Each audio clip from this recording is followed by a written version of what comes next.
بيان تنديد صادر عن اتحاد المحامين ومجلس العدالة الاجتماعية في مقاطعة الجزيرة حول الهجمات التي تقوم بها العناصر المنفلتة والمرتبطة بوزارة الدفاع في الحكومة السورية المؤقتة على أحياء الأشرفية والشيخ مقصود وبني زيد.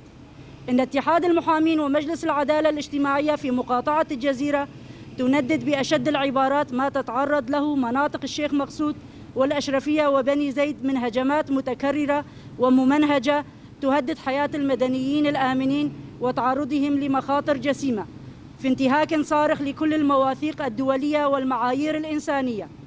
فاستهداف المدنيين في النزاعات المسلحة يعد جريمة حرب وفقا للمادة الثالثة المشتركة في اتفاقيات جنيف الأربعة لعام 1949، والتي تحظر الاعتداء على الأشخاص الغير المشاركين مباشرة في الأعمال العدائية. كما أن هذه الهجمات تمثل خرقا للمادة 51 من البروتوكول الإضافي الأول لعام 1977، التي تؤكد على حماية السكان المدنيين من أن يكونوا هدفا للهجمات أو الأعمال الانتقامية. إن تدمير البنية التحتية المدنية بما في ذلك المدارس والمستشفيات يعد انتهاكا للمادة 25 من اللائحة الملحقة باتفاقية لاهاي لعام 1907، التي تحظر مهاجمة أو قصف المباني المخصصة للأغراض الإنسانية والتعليمية. وفقا للنظام روما الأساسي للمحكمة الجنائية الدولية لعام 1998، فإن هذه الأفعال تدخل ضمن نطاق الجرائم ضد الإنسانية وجرائم الحرب، وتستوجب الملاحقة القضائية الدولية.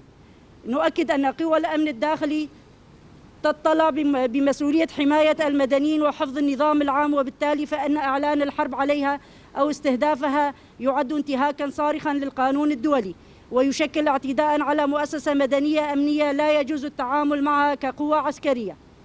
وأننا في اتحاد المحامين ومجلس العدالة الاجتماعية في مقاطعة الجزيرة نطالب بفتح تحقيق مستقل وشفاف تحت إشراف الأمم المتحدة والمنظمات الحقوقية الدولية لضمان توثيق هذه الجرائم ومساءلة مرتكبيها وتقديمهم للمحاكم الوطنية والدولية وضمان عدم إفلاتهم من العقاب.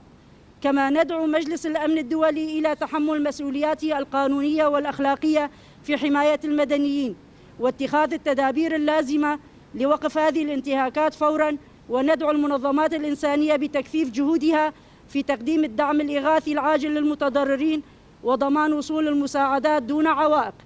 كما نعلن تضامننا الكامل مع أهالينا في الشيخ مقصود والأشرفية وبني زيد، ونؤكد أن العدالة وسيادة القانون هما السبيل الوحيد لضمان الأمن والاستقرار. إننا نقف إلى جانب الضحايا وعائلاتهم ونلتزم بمواصلة جهودنا القانونية والحقوقية لتوثيق هذه الجرائم وملاحقة مرتكبيها إحقاقا للحق وإنصافا للضحايا. ونحن اليوم نقف مؤكدين بأننا لن نصمت أمام الظلم ولن نتوانى عن أداء واجبنا القانوني والإنساني، فحماية المدنيين واجب لا يقبل المساومة، والعدالة حق لا يسلب.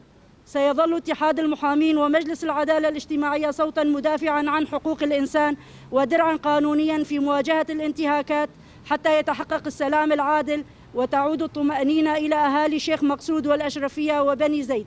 اتحاد المحامين ومجلس العدالة الاجتماعية في مقاطعة الجزيرة 10 كانون الثاني 2026.